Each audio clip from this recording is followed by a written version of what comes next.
This is a story about a world obsessed with stuff. It's a story about a system in crisis. We're trashing the planet, we're trashing each other, and we're not even having fun. The good thing is that when we start to understand the system, we start to see lots of places to step in and turn these problems into solutions.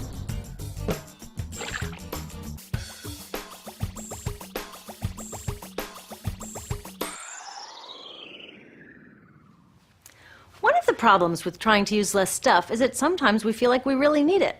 What if you live in a city like, say, Cleveland, and you want a glass of water? Are you going to take your chances and get it from the city tap? Or should you reach for a bottle of water that comes from the pristine rainforest of Fiji? Well, Fiji brand water thought the answer to this question was obvious, so they built a whole ad campaign around it. It turned out to be one of the dumbest moves in advertising history. You see, the city of Cleveland didn't like being the butt of Fiji's jokes, so they did some tests, and guess what? These tests showed a glass of Fiji water is lower quality, it loses taste tests against Cleveland Tap, and costs thousands of times more. This story is typical of what happens when you test bottled water against tap water. Is it cleaner? Sometimes, sometimes not. In many ways, bottled water is less regulated than tap. Is it tastier? In taste tests across the country, people consistently choose tap over bottled water. These bottled water companies say they're just meeting consumer demand. But who would demand a less sustainable, less tasty, way more expensive product, especially one you can get for almost free in your kitchen? Bottled water costs about 2,000 times more than tap water. Can you imagine paying 2,000 times the price of anything else? How about a $10,000 sandwich? Yet people in the US buy more than 500 million bottles of water every week. That is enough to circle the globe more than 5 times. How did this come to be? Well, it all goes back to how our materials economy works, and one of its key drivers, which is known as manufactured demand. If companies want to keep growing, they have to keep selling more and more stuff. In the 1970s, giant soft drink companies got worried as they saw their growth projections starting to level off. There's only so much soda a person can drink. Plus, it wouldn't be long before people began realizing that soda is not that healthy and turned back to, gasp, drinking tap water. Well, the companies found their next big idea in a silly designer product that most people laughed off as a passing yuppie fad. Water is free, people said back then. What will they sell us next? Air? So how do you get people to buy this fringe product? Simple. You manufacture demand. How do you do that? Well, imagine you're in charge of a bottled water company. Since people aren't lining up to trade their hard-earned money for your unnecessary product, you make them feel scared and insecure if they don't have it. And that's exactly what the bottled water industry did. One of their first marketing tactics was to scare people about tap water with ads like Fiji's Cleveland campaign. When we're done, one top water executive said, tap water will be relegated to showers and washing dishes. Next, you hide the reality of your product behind images of pure fantasy. Have you ever noticed how bottled water tries to seduce us with pictures of mountain streams and pristine nature? But guess where 1/3 of all bottled water in the US actually comes from? The tap. Pepsi's Aquafina and Coke's Dasani are 2 of the many brands that are really filtered tap water. But the pristine nature lie goes much deeper. In a recent full-page ad, Nestle said, bottled water is the most environmentally responsible consumer product in the world. What? They are trashing the environment all along the product's life cycle. Exactly how is that environmentally responsible?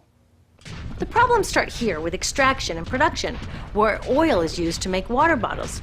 Each year, making the plastic water bottles used in the US takes enough oil and energy to fuel 1 million cars. All that energy spent to make the bottle, even more to ship it around the planet, and then we drink it in about 2 minutes? That brings us to the big problem at the other end of the life cycle, disposal. What happens to all these bottles when we're done? 80% end up in landfills, where they will sit for thousands of years, or in incinerators, where they are burned, releasing toxic pollution. The rest gets collected for recycling. I was curious about where the plastic bottles that I put in the recycling bins go. I found out that shiploads were being sent to India, so I went there. I will never forget riding over a hill outside Madras, where I came face to face with a mountain of plastic bottles from California. Now, real recycling would turn these bottles back into bottles. But that wasn't what was happening here. Instead, these bottles were slated to be downcycled, which means turning them into lower quality products that would just be chucked later. The parts that couldn't be downcycled were thrown away there, shipped all the way to India just to be dumped in someone else's backyard. If bottled water companies want to use mountains on their labels, it would be more accurate to show one of these mountains of plastic waste. Scaring us, seducing us, and misleading us. These strategies are all core parts of manufacturing demand. Once they've manufactured all this demand, creating a new multi-billion-dollar market, they defend it by beating out the competition. But in this case, the competition is our basic human right to clean, safe drinking water. Pepsi's vice chairman publicly said, "The biggest enemy is tap water." They want us to think it's dirty and bottled water is the best alternative. In many places, public water is polluted, thanks to polluting industries like the plastic bottle industry. And these bottled water guys are all too happy to offer their expensive solutions, which keep us hooked on their products. It is time we took back the tap. That starts with making a personal commitment to not buy or drink bottled water unless the water in your community is truly unhealthy. Yes, it takes a bit of foresight to grab a reusable bottle on the way out, but I think we can handle it. Then take the next step. Join a campaign that's working for real solutions, like demanding investment in clean tap water for all. In the US, tap water is underfunded by $24 billion, partly because people believe drinking water only comes from a bottle. Around the world, 1 billion people don't have access to clean water right now. Yet cities all over are spending millions of dollars to deal with all the plastic bottles we throw out. What if that money was spent improving our water systems, or better yet, preventing pollution to begin with? There are many more things we can do to solve this problem. Lobby your city officials to bring back drinking fountains. Work to ban the purchase of bottled water by your school, your organization, or entire city. This is a huge opportunity for millions of people to wake up and protect our wallets, our health, and the planet. The good news is it's already started. Bottled water sales have begun to drop while business is booming for safe, refillable water bottles. Yay! Restaurants are proudly serving tap, and people are choosing to pocket the hundreds or thousands of dollars they would otherwise be wasting on bottled water. Carrying bottled water is on its way to being as cool as smoking while pregnant. We know better now. The bottled water industry is getting worried because the jig is up.